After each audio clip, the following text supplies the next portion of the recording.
I'm Jasmine Moradi, and you're listening to the Queens of Tech podcast, a podcast series about raising the voice of workplace champions. 60 plus questions in around 30 to 40 minutes with women of color, non-binary, and transgender influencers about their journey into STEM, science, technology, engineering, and mathematics. I started the Queens of Tech podcast initiative in May 2022 because I would like to retain more women of color, non-binary, and transgenders in the tech industry. Talent is out there, but our work environment needs to improve for all to feel safer, stay authentic, and to be valued for our contributions. My vision is to raise the workplace ecosystem for all in tech by killing the imposter syndrome, stopping bad behavior, and increasing equity opportunities. Each podcast talk is built around 60 plus questions regarding upbringing, education, career path, DIB, and future advice. My mission is to bridge the gap between schools and workplaces by getting into the heart of my guest's personal life and career journey to inspire other girls, women of color, non-binary, and transgenders to unleash their full potential to reach top leadership roles in the tech industry. My goal is to raise the voices of tech champions around the world and together with companies, investors, and politicians, raise the challenges and opportunities around equity, inclusive, diversity, and belonging in our workplaces. Enough is enough. I would like to enforce companies to build a sustainable, inclusive culture to retain diverse talent so we keep the workforce power equity to continue building future diverse and inclusive products. Representation matters. Your voice matters. In this episode, I'm very excited to welcome my guest, Tech Queen Carl Farberger, Chair and Board Executive, Investor, G7 Advisor, and Keynote Speaker. Hi, Caroline. Hi. I'm very happy to have you joining us from Sweden today. How are you? Excellent, thank you. Doing really great. I'm very happy to hear. Now, let us dive into your journey into STEM. Hope you're ready for the Queens of Tech 60 plus questions. Yes. Let's warm up with a few fun facts about you. How would you describe your personality in 3 hashtags? Ambitious, professional, compassionate. How would you describe your life in 3 sentences? Starting as a young boy wanting to be an engineer, studying hard, then an interesting career in financial services, ending as a CEO when I turned 50 years old, transitioning into a woman, now being a happy wife and family father of 3 children. What kind of music stimulates and motivates you the most? Soft music like Enya. What's your personal motto? Who dares wins. What is your favorite book? My own notebook with important notes. What is your favorite podcast? Sommar i P1. Mac or PC? PC. Say something interesting about you that most people don't know. I know a great deal on how to set up a marine aquarium with corals. What is your hidden talent? Oh, I'm an avid builder. I can even build bathrooms myself. If you were going to write a book about your life, what would the title be? I've already published my book, Hi, Caroline. Great start, Caroline. Now, let us dig deeper. Our childhood has an effect on our adulthood. Our early experiences shape our belief about ourselves, others, and the world. Now, I want to discover your childhood. Where did you grow up? First in Uddevalla and then in Lerum outside Gothenburg. What was your dream job as a child? Will I either become a manager as my father or become an engineer because I really loved electronics. What was your favorite subject in school? Math. What was your least favorite subject? Music. What is your earliest memory of technology and the arrival of the internet? Well, in my early childhood, I played around a lot with electronics and I could even build a radio myself. That was before internet. Internet came around when I studied at Chalmers at around 1990, when bulletin board services came on, and that was 5 years before World Wide Web. Which were the three first technology gadgets you owned? Oh, that would be a Walkman, a Discman, and my Commodore 64 computer. Who was your female, non-binary, or transgender role model growing up, and why? Well, in social life, it would be Carola, but in business life, it would be Antonia Axon Johnson. How do you think where you grew up and the school you went to and the generation you come from influence your education and career choice? Again, I mean, it's all around which people do hang out with, and I hang out with the electronics geeks. So I really wanted to become an engineer to know further about how things worked. Love that. Now, I'm going to read two quotes. First one, how does the universe expect me to choose a career path at 16? I can't even choose what I want for dinner. Second, Abraham Lincoln said, I quote, the best way to predict your future is to create it. So Caroline, I want to know the choices behind your career path. Where and what did you study at university? I studied at two parallel universities. I studied a master's degree in engineering, in electrical engineering at Chalmers, civilingenjör in Gothenburg, and also a business degree, civilekonom, at the Gothenburg School of Economics. Who and what influenced you to get into your chosen field? Electronics, which is my core interest, it was entirely driven about my hobby about electronics and home PC. What professional roles have you had before that led you to the current one? A long professional career, first as over 30 years, first as a management consultant, then an entrepreneur, but mostly a line manager reaching executive levels in the insurance industry and run, then finally as a CEO of an insurance company. So what does your company do? Currently, I do two things. I serve on boards on a number of companies. I love those with the tech angle, but I also do some lecturing and keynote speaking about living your life inclusively, and I do some tech angel investment on the side. What is your title and what is your main responsibilities? I would say board professional serving on boards, investor supporting entrepreneurs on investing, and keynote speaker by giving advice and inspiring others. Why did you start the company? I start my own company now because I wanted to be self-employed so that I can steer my own time. What does a typical workday look like for you? There are no typical work days. It's me and my assistant Veronica. We usually hang out in the office and then juggling all the various different priorities I have. I love the quote, choose a job you love and you will never have to work a day in your life. So Caroline, what do you love about your role? It's a freedom, and I can spend time on things that I feel passionate about. What is the best experience you've had in your current role so far? Any examples? Is whenever I see that there's impact in what I do, I spend time on something and things changes in a positive direction. That gives me a very good feeling. And what is the biggest challenge you've encountered so far and how did you tackle it? The biggest challenges I've had is to actually hang on to jobs for too long, simply because I've been afraid of what will happen if I would lose it or be jobless. But actually, it's all about to dare to think highly of yourself and think that I deserve to be someplace else where I feel better. What do you wish everybody understood about your role? Serving on boards is not just sitting in meetings expressing opinions. It's actually doing some hard work in between meetings. It's actually, you need to roll up your sleeves. Not many understand that of board work. What is the one common myth about your professional field that you want to disapprove? Again, talking about serving on boards, some people think it's kind of a luxury thing. You hang around and visit nice rooms and eat good dinners. Again, it's hard work. It's not necessarily well paid. So you need to really put in a great deal of effort to make an impact. What do you love about working in the tech industry?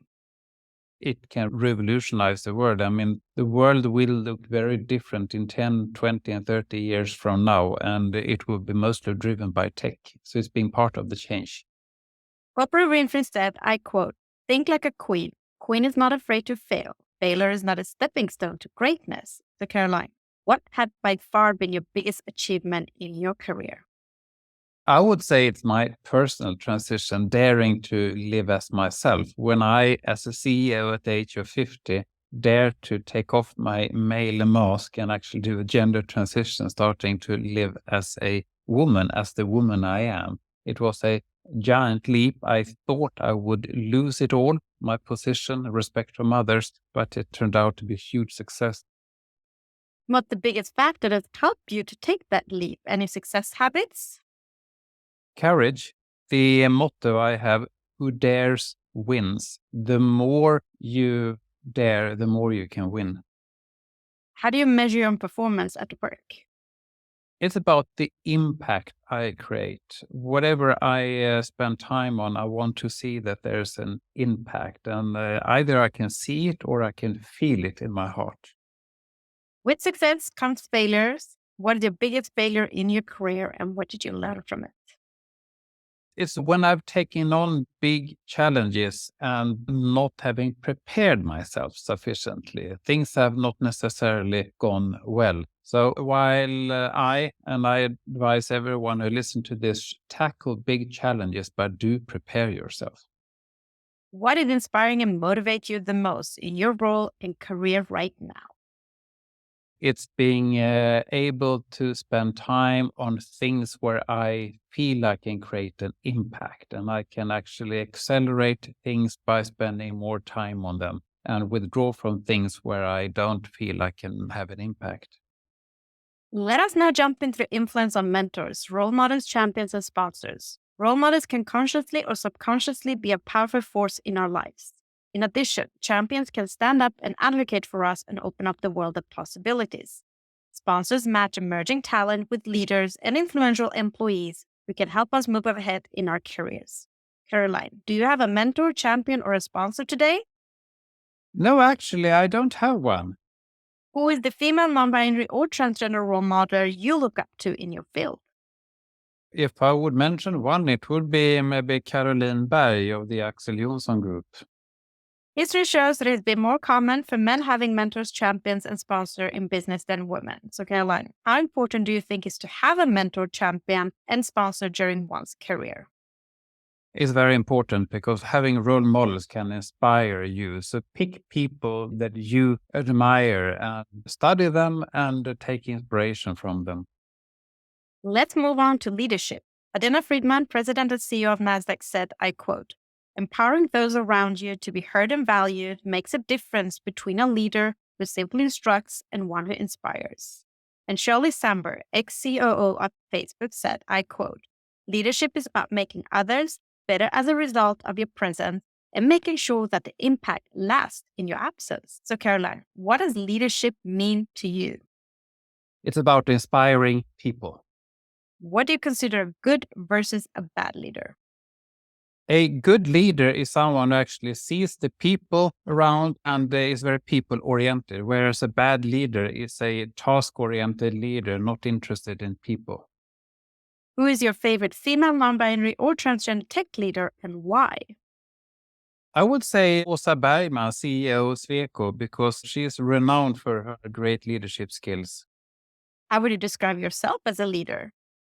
Inclusive, competent, ambitious. And as a leader, what values are most important to you?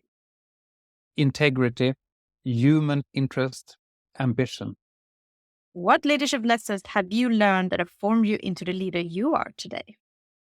It's a understanding and reflection of how ignorant I've been around some important issues earlier in my career when I didn't reflect on my own leadership. But having reflected and having listened to feedback from others, I can learn from my mistakes and have developed myself. What are your 3 strengths and 3 weaknesses? Well, a strength, I would say ambitious, professional, including weaknesses. Well, maybe I'm impatient, not logging off from work during weekends and evenings when I probably should. And I'm a terrible cook. Let us now jump into the hottest topic in business today, workplace culture, unlocking the power of diversity, equity, inclusion, and belonging. Caroline, what does diversity, equity, inclusion, and belonging mean to you personally? It means everything. I mean, I'm a very diverse person myself, being transgender. If I wouldn't be accepted by others, life would not be good. What do you consider being 3 to 5 signs of good company culture if you were to join a company? A culture with diverse people, inclusive leadership style, and value-driven management. As a woman, what has been the most significant political or cultural barrier in your career, and how have you overcome these challenges? Well, living as a woman compared to when I lived as a man, I realize I have less access to the professional networks I had as a man, which means that I now spend time doing active networking myself to compensate for that. Why do you think it's important for more women, women of color, non binary, and transgenders to join the tech industry today? Because we need the best people in the industry.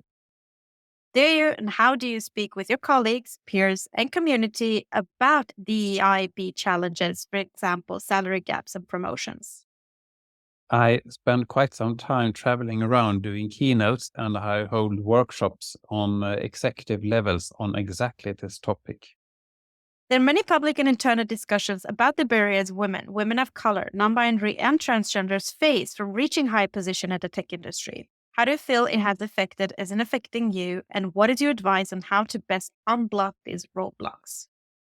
Reflecting on my own past, I can relate to the ignorance that exists. People are not aware of their biases. And that means that we need more education, training on these topics, awareness building, building skills on how to overcome your own biases. And then also, for example, reverse mentoring, meaning that more younger or diverse staff mentor the more normative and senior staff.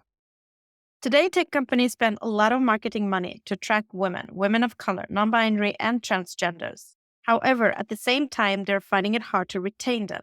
Articles show that women are leaving the tech industry. What is your best advice on strategies for how companies can work to build a stronger corporate culture that engages gender diversity and equity? First of all, we need senior role models who either are diverse themselves or have an active interest on this topic, championing an inclusive culture. Then you need to work with, not for, groups of women and others. So if you do not belong to the diverse group, including women yourself in tech, spend time working with them, understand what they need in order to thrive, and then change the structures of the company so that everyone feel that they can belong, be as themselves. What would you say are the few challenges of implementing a DEIB culture in a workplace today? First of all, it's understanding the value of it. It's easy to fool yourself and believe that everyone has the same chance, whereas that is usually not the fact. But then it's also understanding the tools, how you should behave as a leader in order to be inclusive.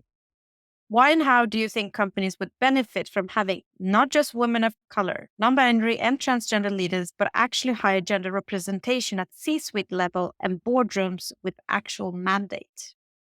Because mixed teams take better decisions. It's a business issue. How much do you think the tech industry has changed regarding this subject since you joined? It's improving. We see a lot of attention in media. It's being talked about. We are still far from where we need to be, but we are slowly getting there.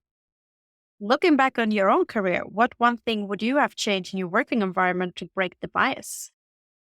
Really get to know people not belonging to my own kind on a personal level and truly understand what they need to thrive.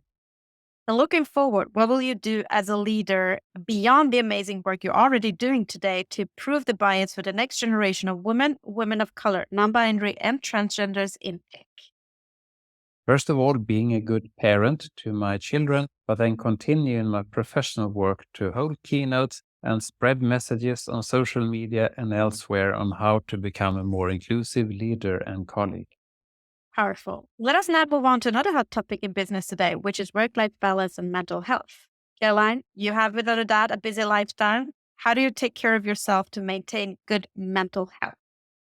I sleep well. I drink my 2 cups of coffee every day, and I eat chocolate. Have you ever experienced burnout? No, not a burnout. I've been through tough times with heavy workload, but not a burnout. What is your advice on how companies can create a more mentally healthy workplace in a new now? Watch out for people who are working hard, offer support, and provide good benefits, including mental health programs. What motivates you every day to get out of bed? Meet inspiring people and then feel that I make an impact on others. Now, let us wrap up with a few words of wisdom and a piece of advice for our listeners. Caroline, what is the best piece of advice you've been given that has helped you during setbacks in your role and career?